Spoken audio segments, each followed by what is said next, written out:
बाहर पहुंचते ही वह तलवार टूट गई और फिर तो क्रोध से लाल आंखों करके उस राक्षस का शूल हाथ में ले लिया और उसे उस महादैत्य भगवती भद्रकाली ने ऊपर उठाया। वह शूल आकाश से गिरते हुए सर्वमंडल की भांति अपने तेज से प्रज्वलित हो उठा।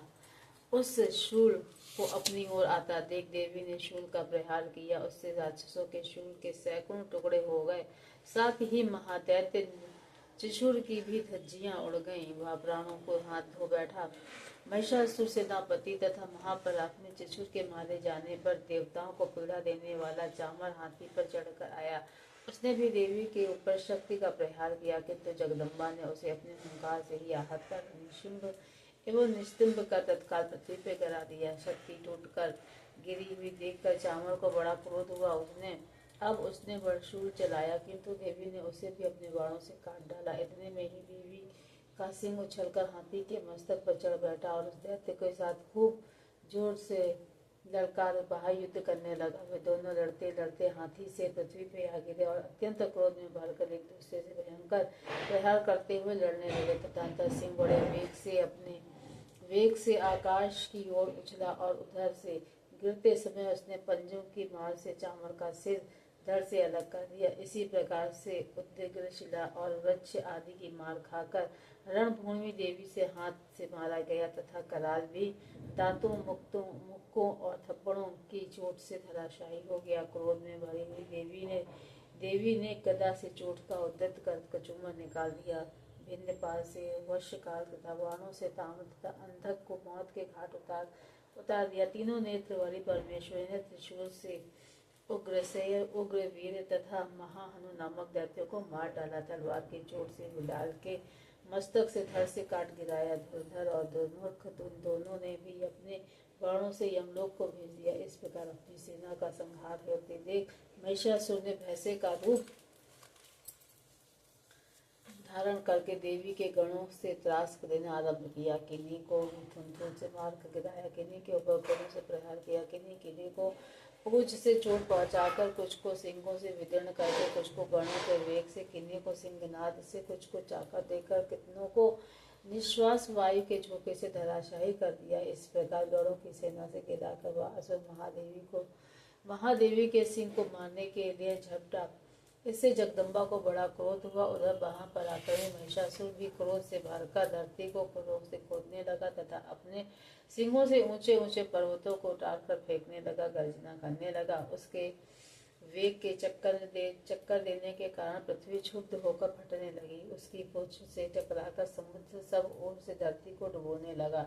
हिलते हुए सिंहों से आहत विदीर्ण होकर बादल के टुकड़े हो गए।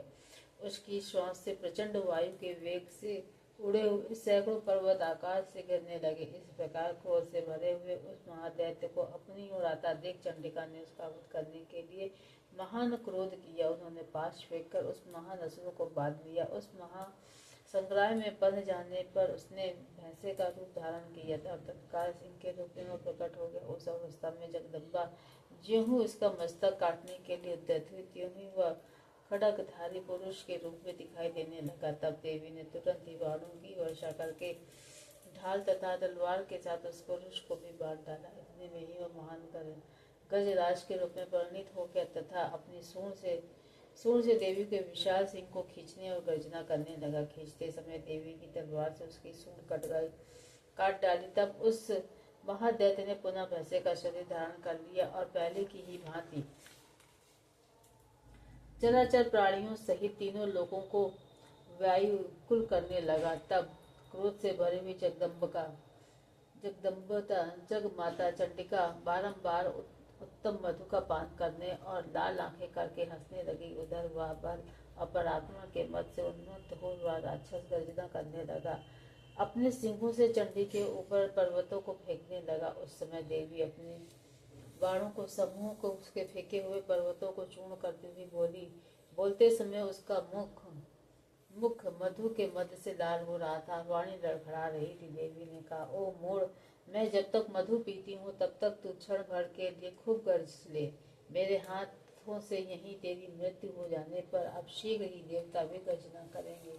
ऋषि कहते हैं, यूं कहकर देवी उछली और उस महादैत्य के ऊपर चढ़ गई। फिर उसने अपने पैरों से दबाकर उन्होंने शूल से उसके कंठ में आघात किया। उसके पैरों को दबा होने पर भी महिषासुर अपने मुख से दूसरे रूप से बाहर आने लगा। तभी आधे शरीर से वह बाहर निकलने ही वाला था कि देवी ने अपने प्रभाव से उसे रोक दिया और आधा निकला होने पर वह महादैत्य देवी से युद्ध करने लगा। तब देवी बहुत बड़ी तलवार से उसका मस्तक काट गिराया। फिर तो हाहा करती हुई दैत्यों की सारी सेना भाग गई और संपूर्ण देवता अत्यंत प्रसन्न हो गए। देवताओं ने दिव्य महिषों के साथ दुर्गा देवी का स्तवन किया। गंधर्व राज करने लगे तथा अप्सराएं नृत्य करने लगे। इस तरीके से तीसरा अध्याय का अंत हुआ। तीसरा अध्याय अत्यंत छोटा होने के कारण आज ही मैं चतुर्थ अध्याय को भी पढ़ने जा रही हूँ। सुनिए। इंद्र आदि देवताओं द्वारा देवी की स्तुति। महिषासुर के वध के बाद सभी लोगों ने देवी की स्तुति की। सिद्धि की इच्छा रखने वाले पुरुष जिनकी सेवा करते हैं तथा देवता जिन्हें सब ओर से घेरे रहते हैं, उन जया नाम वाली दुर्गा देवी का ध्यान करें। उनके श्री अंगों की शोभा आभय काले मेघ के समान श्याम है। वे अपने कटाक्ष शत्रु समूहों से भय प्रदान करती हैं। उनके मस्तक पर आबाद्य चंद्रमा की रेखा शोभा पाती है। वे अपने हाथों से शंख चक्र कृपाण और त्रिशूल धारण करती हैं। उनके 3 नेत्र हैं। वे सिंह के कंधे पर चढ़ी हुई हैं और अपने तेज से तीनों लोगों को परिपूर्ण कर रहे हैं। ऋषि कहते हैं, अत्यंत पराक्रमी दुरात्मा महिषासुर तथा उसकी दैत्य सेना सहित देवी के हाथों से मारे जाने पर इंद्र आदि देवता प्रणाम के लिए गर्दन तथा कंधे झुकाकर उन भगवती दुर्गा देवी का उत्तम वचनों द्वारा स्तवन करने लगे। उस समय उनके सुंदर अंगों में अत्यंत हर्ष के कारण रोमांच सो आया था। देवता बोले, संपूर्ण देवताओं की शक्ति का समुदाय ही जिनका स्वरूप है तथा जिन देवी ने अपनी शक्ति से संपूर्ण जगत को व्याप्त कर रखा है, समस्त देवताओं मनुष्यों को पूजनीय उन जगदम्बा को हम भक्ति पूर्वक नमस्कार करते हैं। वे हम लोगों का कल्याण करें। जिनके अनुपम प्रभाव और बल का वर्णन करने में भगवान शेषनाग ब्रह्मा जी महादेव जी भी का भी सामर्थ्य नहीं है। वे भगवती चंडिका संपूर्ण जगत का पालन एवं अशुभ भय का नाश करने का विचार करें। जो पुण्यात्माओं के घरों में स्वयं ही लक्ष्मी के रूप में, पापियों के यहाँ दरिद्रता के रूप में तथा शुद्ध अंतःकरण वाले पुरुषों के हृदय में बुद्धि रूप में तथा सत्पुरुषों में श्रद्धा रूप में तथा कुलीन मनुष्यों में लज्जा रूप में निवास करती हैं। आप उन सभी भगवती दुर्गा को मेरा हम नमस्कार करते हैं। देवी, आप संपूर्ण विश्व का पालन कीजिए। देवी, आपके इस अचिंतनीय रूप असुरों का नाश करने वाले भारी पराक्रम तथा समस्त देवताओं और दैत्यों के समक्ष युद्ध में प्रकट किए हुए अद्भुत चरित्र का हम किस प्रकार वर्णन करें। आप संपूर्ण जगत की उत्पत्ति का कारण हैं। आप सत्व गुरु, रजोगुण, तमोगुण, ये तीनों गुण आप में मौजूद हैं। वे तो भी दोषों के साथ आपका संसर्ग नहीं जान पड़ता। भगवान विष्णु और महादेव देवी जी भी देवता आदि भी आपका पार नहीं पाते। आप ही सबका आश्रय हो। यह समस्त जगत आपका अंशभूत है, क्योंकि आप सभी आदिभूता हो, अव्यक्ता हो, पराप्रकृति हो। देवी, संपूर्ण यज्ञों में जिसके उच्चारण से सब देवता तृप्ति पाते हैं, वह स्वहा आप ही हो। आज इसके अतिरिक्त आप पितरों की भी तृप्ति का कारण हो। अतएव अब सब लोग आपको स्वधा भी कहेंगे।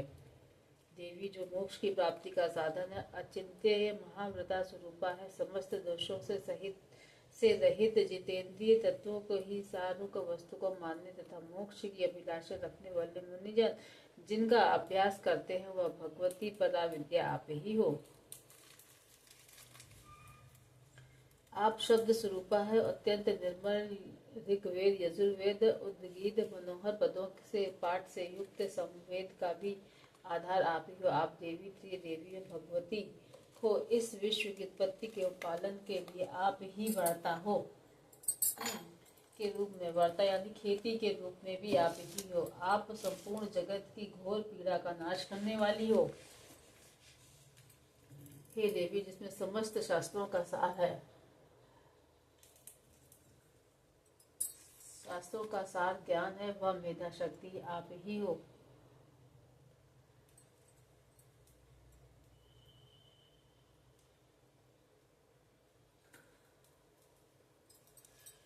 वह विद्या शक्ति भी आप ही हो। समस्त शस्त्रों का ध्यान रखने वाली वह विद्या शक्ति भी आप ही हो। दुर्गम भाव सागर को पार उतारने वाली नौका रूपा दुर्गा देवी जी भी आप ही हो। आप कहीं भी आसक्ति नहीं हो। कर्तव्य के शत्रु भगवान विष्णु के वक्ष स्थल में एकमात्र निवास करने वाली भगवती लक्ष्मी, भगवान चंद्रशेखर द्वारा सम्मानित गौरी भी आप ही। आपका मुख मंद मुखसान से सुशोभित है। निर्मल पूर्ण चंद्रमा के बिंब का अनुकरण करने वाला उत्तम सुवर्ण की मनोहर कांति से कमनीय है। तो भी उसे देखकर महिषासुर को क्रोध हुआ और सहसा उसने उस पर प्रहार कर दिया। यह बड़े आश्चर्य की बात है। देवी बोली, वही मुख जब क्रोध से युक्त होने पर उदयकाल के चंद्रमा की भांति लाल तथा तने हुए भवों के कारण विकराल हो उठा, तब उसे देख के जो महिषासुर प्राण तुरंत नहीं निकल गए, तो उसने उससे भी बढ़कर आश्चर्य की बात की, क्योंकि क्रोध में भरे हुए यमराज को देखकर भला कौन जीवित रह सकता है। देवी आप प्रसन्न हो। परमात्मा स्वरूपा आपके प्रसन्न होने के जगत का एक उद्भेद है और क्रोध में भर जाने पर आप तत्काल ही कितने ही कुलों का सर्वनाश कर डालती हैं। यह बात अभी अनुभव में आई है, क्योंकि महिषासुर की यह विशाल सेना क्षण भर में आपके कोप से नष्ट हो गई है। सदा अभ्युदय प्रदान करने वाली आप जिन पर प्रसन्न रहती है, वे ही देश में सम्मानित हैं। उनको ही धन और यश की प्राप्ति होती है। उन्हीं का धर्म कभी शिथिल नहीं होता। तब वे ही अपने इष्ट पुष्ट स्त्री पुत्र और मृत्यु के साथ धन में रह माने जाते हैं। देवी आप ही कृपा से पुण्यात्मा पुरुष प्रतिदिन अत्यंत श्रद्धा पूर्वक श्राद्ध सदा ही सब प्रकार के धर्मानुकूल काम करते हैं और उसके प्रभाव से स्वर्गलोक में जाता है।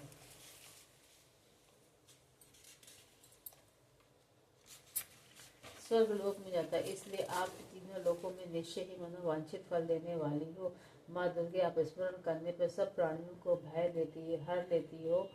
स्वस्थ पुरुषों द्वारा चिंतन करने पर भी उन्हें परम कल्याणमयी बुद्धि प्रदान करती है। दुख दरिद्र और भय हरने वाली देवी, आपके सिवा दूसरी कौन है जिसका चित्त सबका उपकार करने के लिए सदा ही दयादेय रहता हो। हे देवी, इन राक्षसों को मारने के लिए संसार को सुख मिले तथा ये राक्षस चिरकाल तक नरक में रहने के लिए भले ही पाप करते रहे और इस समय संग्राम में मृत्यु के प्राप्त होकर स्वर्ग लोक में जाए, निश्चय यही सोचकर आपने शत्रुओं का वध करती है। आप शत्रुओं के शस्त्रों का प्रहार क्यों करती हैं? समस्त असुरों का दृष्टिपात मात्र से ही भस्म क्यों नहीं कर देती? इसमें भी एक रहस्य है। वे शस्त्र हमारे शस्त्रों से पवित्र होकर उत्तम लोक में जाएं, इस प्रकार की उनकी प्राप्ति का विचार अत्यंत उत्तम रहता है। खड़ग के तेज पुंज भयंकर दीप्ति तथा आपके त्रिशूल के अग्रभाग की घनीभूति प्रभा से चौधियाकर असुरों की बाकी फूटी नहीं गई है। उसमें कारण यही था कि मनोहर रश्मियों से युक्त चंद्रमा के समान आनंद प्रदान करने वाले आपके इस सुंदर मुख का दर्शन करते हैं। आप देवी आपका शील दुराचारियों और बुरे बर्तावों को दूर करने वाला है। साथ ही यह स्वरूप भी ऐसा है जो कभी चिंतन में नहीं आ सकता, जिसकी कभी दूसरों से तुलना भी नहीं हो सकती, तथा आपका बल और पराक्रम भी उन दैत्यों का नाश करने वाला है जो कभी देवताओं के पराक्रम को भी नष्ट कर चुके हैं। इस प्रकार अपने शत्रुओं पर भी अपनी दया प्रकट कीजिए। वरदायिनी देवी, आपके इस पराक्रम में कितने ही तुलना हो सकती है, तथा शत्रुओं को भय देने वाली और अत्यंत मनोहर ऐसा रूप भी आपके सिवा और कहाँ है। हृदय में कृपा और युद्ध में निष्ठुरता, ये दोनों ही बातें तीनों लोगों के भीतर केवल आपने ही देखी गई हैं। माता, अपने शत्रुओं का नाश करके इस समस्त लोक की रक्षा कीजिए। उन शत्रुओं को भी युद्ध भूमि में मारकर स्वर्गलोक में पहुंचाया जाए तथा उत्तम दैत्यों से प्राप्त होने वाले हम लोगों को भय को भी दूर कर दिया जाए। आपको हमारा नमस्कार है। देवी, आप शुभ से हमारी रक्षा करें। अंबिके, आप खड्ग से हमारी रक्षा करें तथा घंटा की ध्वनि से धनुष की टंकार से हम सब लोगों की रक्षा करें। चंडिके, पूर्व पश्चिम और उत्तर दक्षिण दिशा में हम सभी रक्षा करें तथा ईश्वरी, आपने त्रिशूल घुमाकर उत्तम दिशा में हमारी रक्षा की रही। इन तीनों लोगों में आप में जो परम सुंदर एवं अत्यंत भयंकर रूप विचरते हैं, उनके द्वारा भी आप हमारी रक्षा इस प्रकार भूलोक से भी रक्षा करें। अंबिका ने अपने कर पल्लवों में शोभा पाने वाले खड़ग, शूल और गदा आदि जो अस्त्र उन्हीं के सबके द्वारा आप सबके ओर से हमको उन लोगों की रक्षा करें। ऋषि कहते हैं, इस प्रकार जब देवताओं ने जगन्य माता दुर्गा स्तुति की, नंदन वंदन के दिव्य पुष्पों से गंध, चंदन आदि के द्वारा उनका पूजन किया, फिर सबने मिलकर भक्ति पूर्वक दिव्य धूपों की सुगंध निवेदन की तथा तब देवी प्रसन्न होकर प्रणाम करते हुए सब देवताओं से कहा, देवी बोली, देवताओं तुम सब लोग मुझसे जिस प्रकार की वस्तु की अभिलाषा रखते हो उसे मांगो। देवता बोलते हैं, भगवती हमारी एक ही इच्छा है, पूर्ण कर दो, और कुछ भी नहीं है इसके अलावा, क्योंकि हमारा यह शस्त्र महिषासुर मारा गया है। महेश्वरी, इतने पर भी यदि आप हमें वर देना चाहती तो हम सब पर जब जब आपका स्मरण करें तब तब आप दर्शन देकर हम लोगों को महान संकट को दूर कर दें तथा पंचमुख प्रसन्न मुखी अंबिके, जो मनुष्य इन स्तुतियों द्वारा आपकी स्तुति करे उसे चित्त, समृद्धि, वैभव दोनों के साथ साथ धन और स्त्री आदि समस्त आदि संपत्तियों को बढ़ाने के लिए आप सदा ही हम पर प्रसन्न रहें। ऋषि कहते हैं, राजन, देवताओं द्वारा जब अपने जगत कल्याण के लिए भद्रकाली देवी का इस प्रकार से प्रसन्न चित्त होकर उनका प्रशंसा की, तब वे तथास्तु कहकर अंतर्ध्यान हो गई। भूपाल, इस प्रकार पूर्व काल में तीनों लोगों का हित चाहने वाली देवी भयंकर देवताओं के शरीर से प्रकट हुई थी तथा वह सब कथा मैंने कह सुनाई। अब पुनः देवताओं का उपकार करने वाली देवी, वे देवी दुष्ट दैत्यों तथा शुभ निशुभ का वध करने के लिए, सब लोगों की रक्षा करने के लिए गौरी देवी के शरीर से जिस प्रकार प्रकट हुई वह प्रसन्न मैं अब मेरे मुख से सुनो।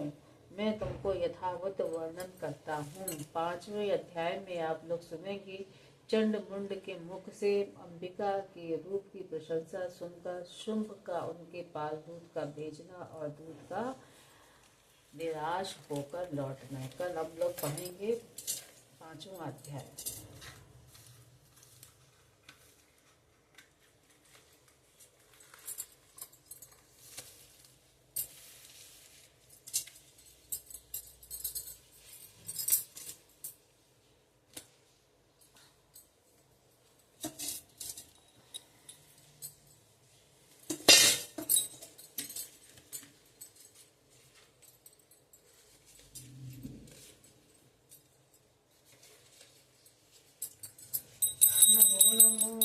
सुख करनी, नमो नमो अम्बे दुख हरनी, निरंकार है ज्योति तुम्हारी, लोक फैली उजियारी।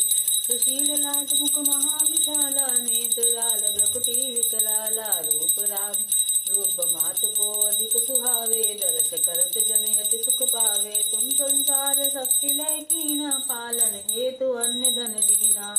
अन्नपूर्णा हुई जगपाला, तुम्हें आदि सुंदरी बाला, प्रलय काल सब नाशनहारी, तुम गौरी शिव शंकर प्यारी। शिव जोगी तुमरे गुण गावे, ब्रह्मा विष्णु तुम्हें नित्य ध्यावे। रूप सरस्वती को तुम धारा, देसित बुद्धि ऋषि मुनि उबारा। धरा रूप नरसिंह को अम्बा, प्रकट भई पाड़ कर खम्बा। रक्षा करी प्रहलाद बचायो, हिरण्या कुछ को स्वर्ग पठायो। लक्ष्मी रूप धरो जग माहि, श्री नारायण अंग समाई। क्षीर सिंधु में करत विलासा, दया सिंधु दीजे मन आशा।